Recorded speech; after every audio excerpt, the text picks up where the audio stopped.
Bevins. I'm the adult transition care coordinator for the Spina Bifida program at Orlando Health. I'm a social worker, and I am a straight, heterosexual, cisgender female, and my pronouns are she and hers. And then I will let the rest of the presenters introduce themselves.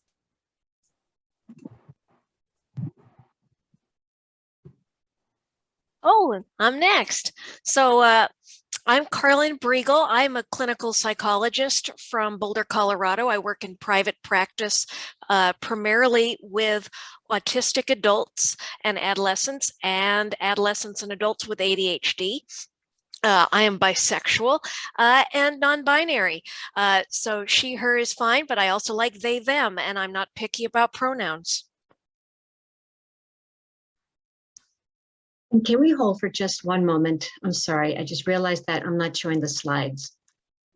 Can you? Yes, ma'am. Do you see the slides? We see them to the side of you. Yep. Sorry about that. Okay, hold on a second. I think I need to do this way. Wait a minute. That are wee slides. Yes. Wee slides. Okay. Gotta love technology. Yes. I know, Technology. my goodness, you know, I thought I was going to be all cool because I was going to use two screens, and instead I just completely messed that up. So we're just going to do it this way. It's cool. We'll edit it in post. Yes. I know, so much easier said than done. Yes. I think go up to, yeah. There we go. Okay. Yeah. Yes. Banging. Yep. Awesome. Yeah, there you go. Perfect. So Carlin, do you want to go over and reintroduce yourself or continue your introduction? So I'm Carlin Briegel. I'm a clinical psychologist with Spina Bifida from Boulder, Colorado. Work in private practice predominantly, but not solely, with autistic adults and adolescents, adolescents and adults with ADHD, and some LGBTQ adults.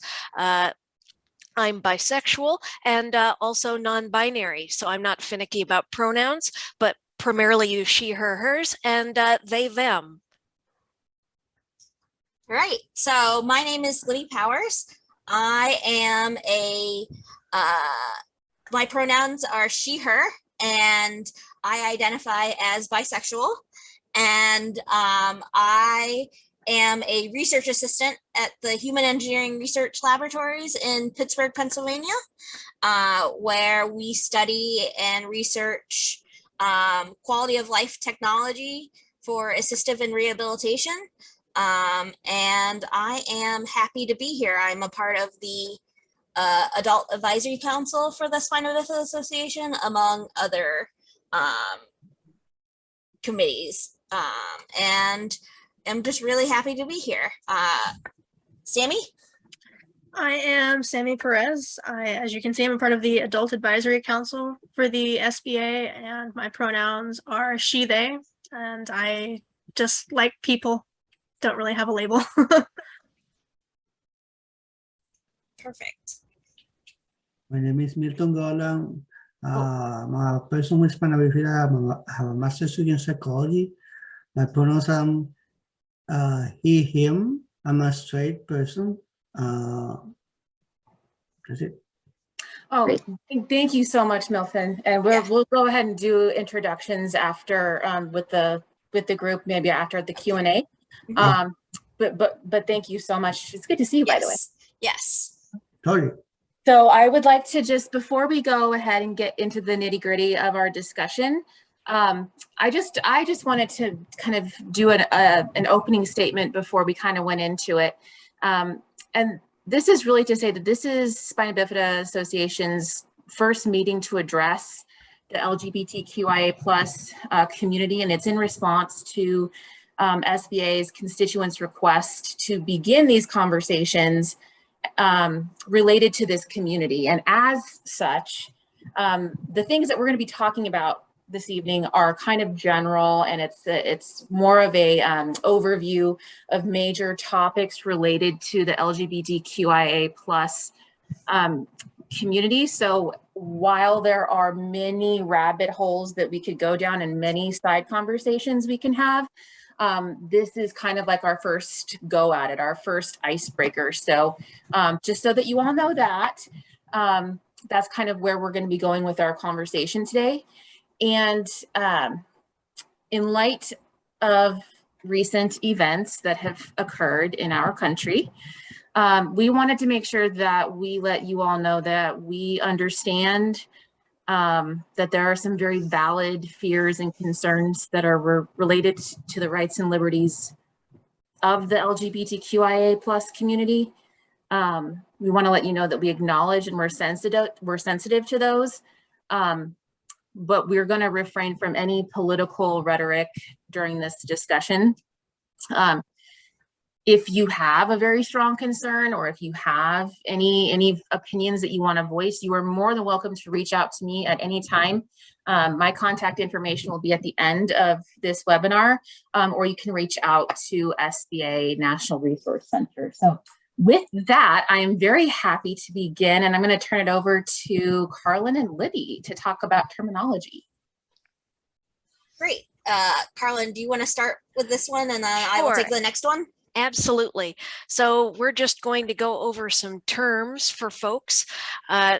So first up, sex, as in biological sex, refers to the physical characteristics, meaning the hormones, reproductive organs, genitals, chromosomes, etc., that define a person as biologically male, biologically female, or intersex.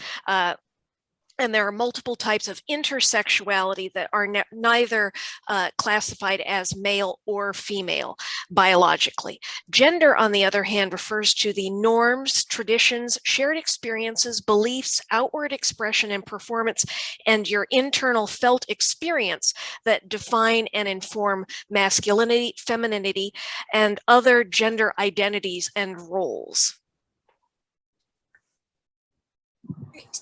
And so to continue on that conversation, we are going to discuss what gender identity is.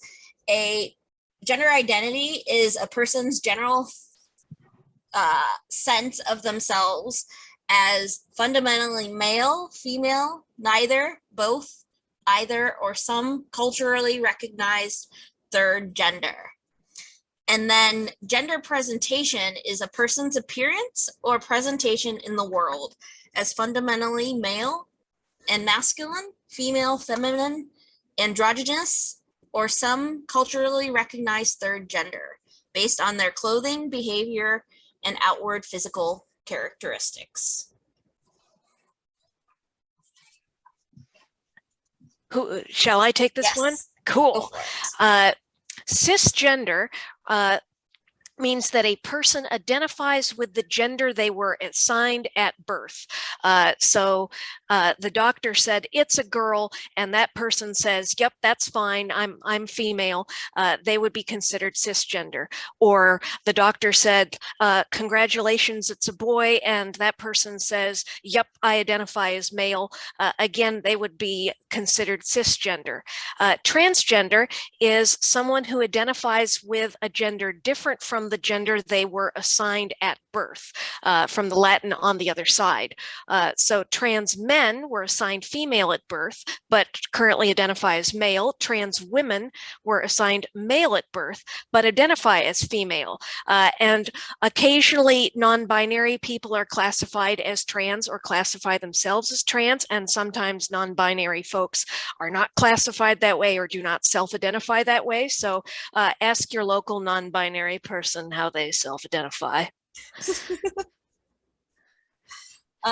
And so when we talk about gender and talk about, as Carlin just mentioned, non-binary, a person who identifies as non-binary is neither female or male. However, non-binary people may identify or present as more feminine or masculine while still being fundamentally non-binary. And you will often sometimes hear in the culture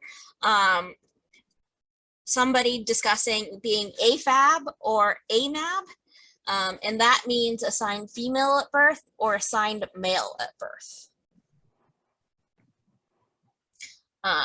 I can take this one, Carlin. Go for it. So breaking it down even further, when we talk about sexual orientation is a consistent pattern of romantic and or sexual attraction to people of the same gender as oneself, the opposite gender from oneself, or people of multiple or all genders. A person who identifies as straight is attracted to the opposite gender from oneself. A person who identifies as gay is a man or masculine identified person who is attracted to other men and masculine people. A lesbian is a woman or femme identified person who is attracted to other women and feminine people. Next slide. I can take this one. Great. If you're bisexual, you are attracted to one or more genders. If you are pansexual, you are attracted to people of all genders with no regard for gender. So pansexuals will often refer to themselves as gender blind. Asexual means that you lack sexual or romantic attraction to or interest in others regardless of gender, and that falls along a broad spectrum, with some people having occasional or situational sexual or romantic interest, and other folks having no interest at all whatsoever. And queer is an umbrella term for basically anything that is not heterosexual or cisgender. It's the broad umbrella term.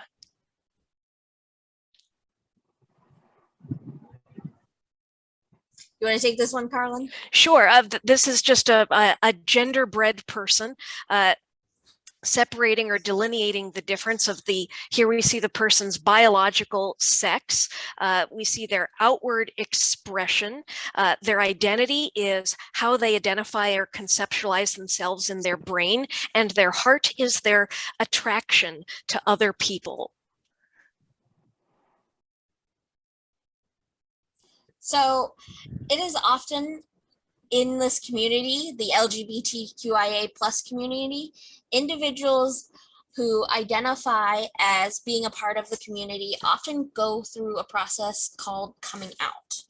And it is as they work to accept their own sexual orientation or gender identity and share that identity openly with other people.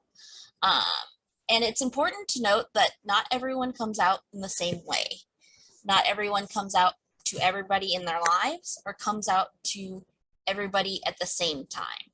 There is no one right way to come out.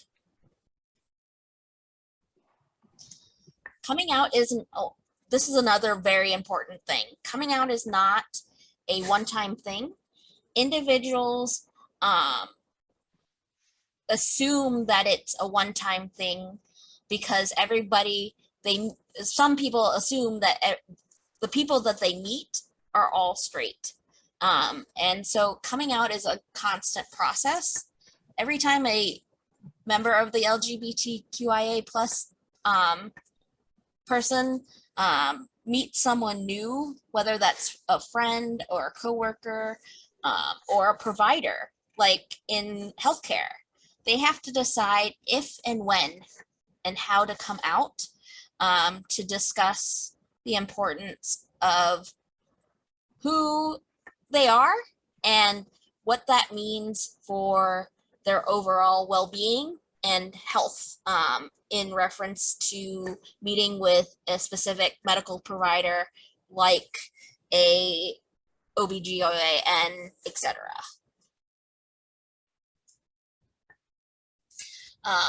The coming out process can be freeing and bring you closer to the people that you love. However, it's important to note that coming out can also be stressful or even risky or dangerous because the individual must feel safe and may not feel safe coming out in certain situations or to certain people. And it's important to also realize that you don't have to be out to everyone all the time. You can decide what is best for you. Coming out is a very personal decision, like we both said. And you have to realize that coming out, that means that you are also, you have to balance the benefits or the risks that you believe to be a part of your specific situation, whether it's losing emotional or financial support from your family. Could coming out put you in a physically dangerous situation? Or will your family or friends or people that you care about try to pressure you into being someone that you're not? If you answered yes to any of these questions, you may want to wait until you're in a different situation and have more support. Want to take this one, Carlin? Sure. So, okay, so we've been dropping the acronym. And what does the acronym mean? Well, it stands for lesbian, gay, bisexual, transgender, queer and or questioning, intersex, and asexual. And there are more identities than are named in the standard acronym.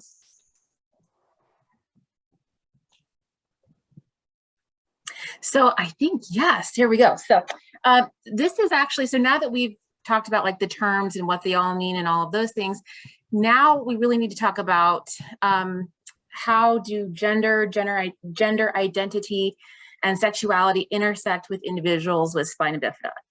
And this doesn't even just apply just to the LGBTQIA plus community, but I think a lot of people don't view people who have spina bifida as sexual beings. And the fact of the matter is that we are sexual gendered beings just like any other able-bodied person. And we may identify ourselves in a variety of ways. And it's really important that we tell like our healthcare providers to be aware of this. And like I said, this kind of goes not just with this community, but in general within the disability community. We sometimes find it, we sometimes find that people with like our healthcare providers and things don't view us as sexual beings. So this is just for you all to be mindful that you might have to educate your providers that you know you are a sexual gendered being and you need to be treated as such. We can go to the next slide. I think Carlin and I, we can tag team on this one, but so we need to be clear that there are different experiences and challenges of intersectionality between these identities. We have gender, sexuality, and disability. And when we talk about intersectionality is where all of these different identities, because these are separate identities, how they intersect, and more so how they are marginalized and discriminated against. So for example, people who are disabled experience certain types of discrimination just as people who are part of the LGBTQIA plus community. So this is what we're really talking about, is how do all of these things kind of intersect? I don't know if you want to add to that. Sure. Yeah, and so there's aspects of our identity and experience that, as we see in the Venn diagram, that are unique and discrete. And then there are things that meld together and shape and inform each other or compound upon each other. So a cishet disabled person will experience certain struggles due to their disability, but typically not experience the struggles that a queer disabled person would experience as a result of being both disabled and queer. And they will have to grapple with that sort of unique double-dipped status.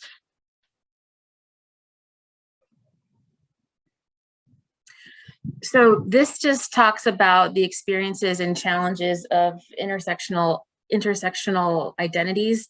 As we were going back to what we were saying about like how both of or all of these different identities kind of base the similar shared experiences. They all experience social rejection, sometimes caretaker abuse and neglect, lack of full marriage rights, lack of full parental rights, general discrimination, mental health issues, poverty and its consequences, also social determinants of health, which we can talk about later, but and lack of access to healthcare.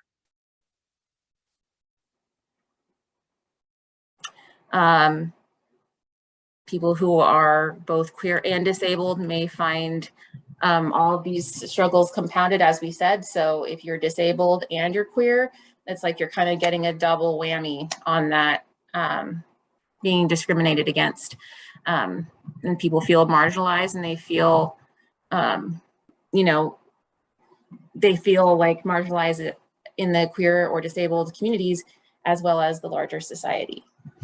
And it doesn't always have to be active or intentional marginalization. Of folks can just feel marginal or peripheral in a passive way, of that people don't understand, people have stereotypes, people might say insensitive or ignorant things, or you might feel that you're encountering barriers that you wouldn't perhaps encounter otherwise. So it doesn't always have to be active, intentional malice.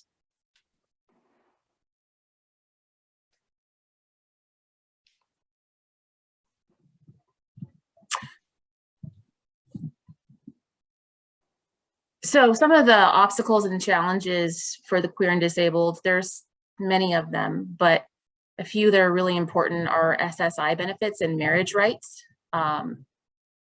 We see that very prevalent today, but as you know, especially with Social Security benefits, that is a huge topic of discussion with regards to employment, things of that nature.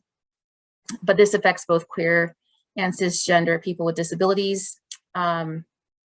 Varieties widely based on region, supports accommodation services and resources, acceptance of the LGBTQIA+ people, and accommodation inclusion of people with disabilities. Acceptance or tolerance doesn't always translate to understanding or inclusion. For example, your town or pride events, are they accessible? We don't know. Individuals may have to navigate or battle stereotypes and biases, or conceal their gender or sexual identity, or their disability to obtain the resources, support, or social acceptance that they need to be included. So these are just some of the obstacles and challenges that we see both of these identities experiencing. Next slide. Having a conversation about this with your healthcare provider. Carlin, you can go ahead and jump in whenever you feel like it. Sure. Oh, so these are just basics to have more productive conversations with your healthcare provider. First step is to actively request age-appropriate factual information on things like safe sex practices that are relevant to you. They may be able to also provide communication skills and healthy relationship practices, psychoeducation. So once I'm in a relationship, what are red flags, what are green flags, and how do I interact appropriately with my partners or prospective partners? And healthcare providers can also provide information to you on managing your mental and physical health at multiple levels. And you can, and this is also helpful because you could ask for local information for the LGBTQIA+ community. There's counseling, social determinants of health. I know that we've talked about that, but social determinants of health basically are your basic needs, like your housing, your food, your transportation, all of those kind of basic things that you need to have before you can take care of your health, right? If you can't turn on your lights, then what makes you think that you're going to be able, to participate in your health, Right. in your health. So information on sexually transmitted infections, testing, HIV testing, things like that. So these are just conversations that you might have to be the person who starts these conversations with your healthcare provider, depending on where you are.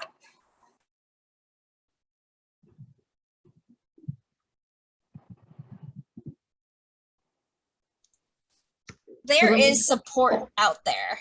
And we encourage individuals who may identify as a member of the LGBTQIA plus community to reach out to their allies for support. An ally could be the SBA National Resource Center, the SBA Adult Advisory Council, SBA's Join the Conversation sessions, and coming soon, the LGBTQIA plus Facebook group, and your local and state organizations. This is how we search.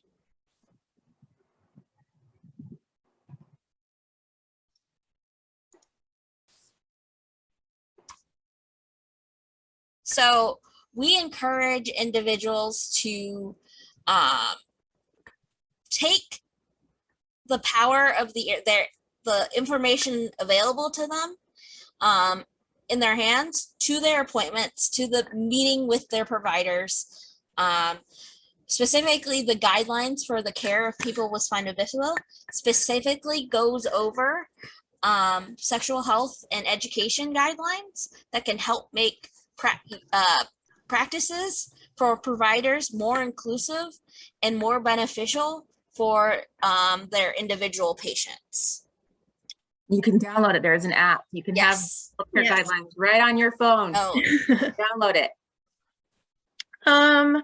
So the best way to enact change is by being the change yourself. You are your best advocate for your health and for your identity and who you are as a person. So just, it's really talk to your provider, educate your provider, give them resources and whatnot, because like we were talking before, there are definitely overlaps in struggles and treatments and things like that, things that may not be apparent to in a cis heteronormative healthcare system.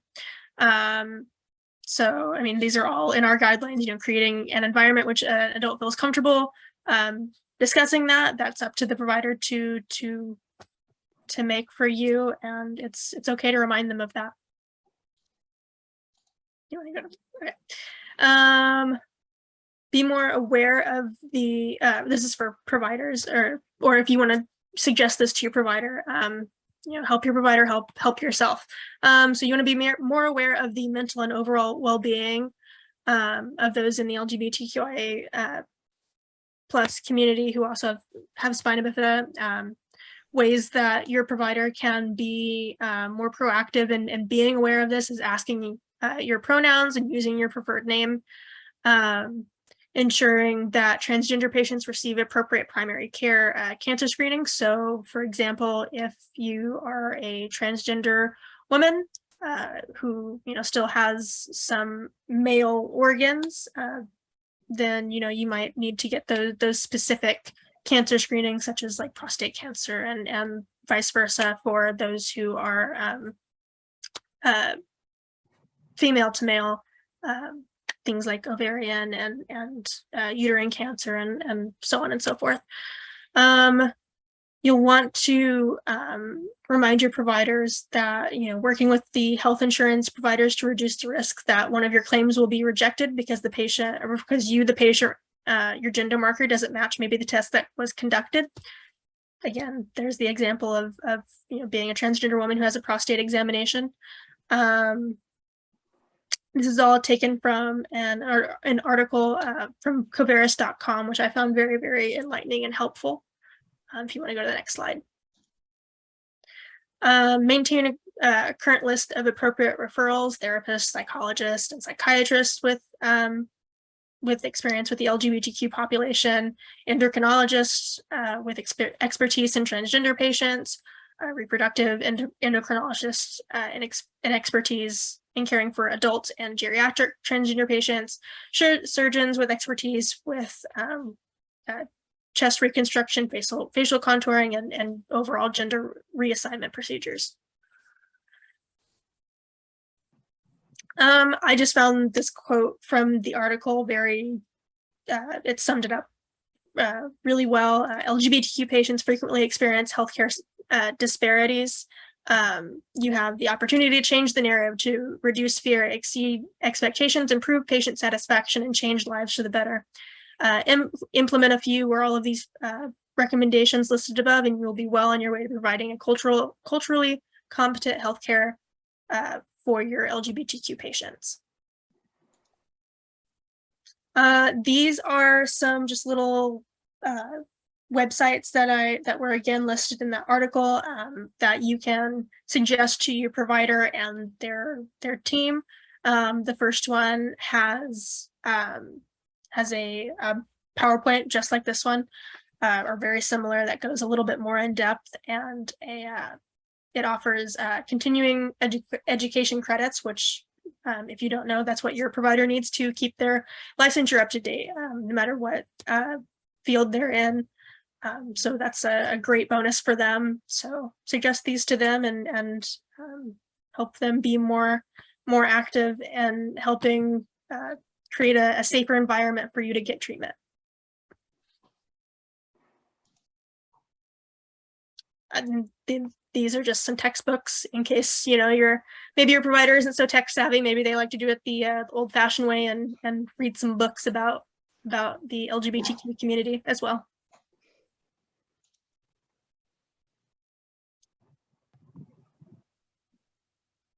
These are some contacts within the SBA community. Myself, I'm listed as well.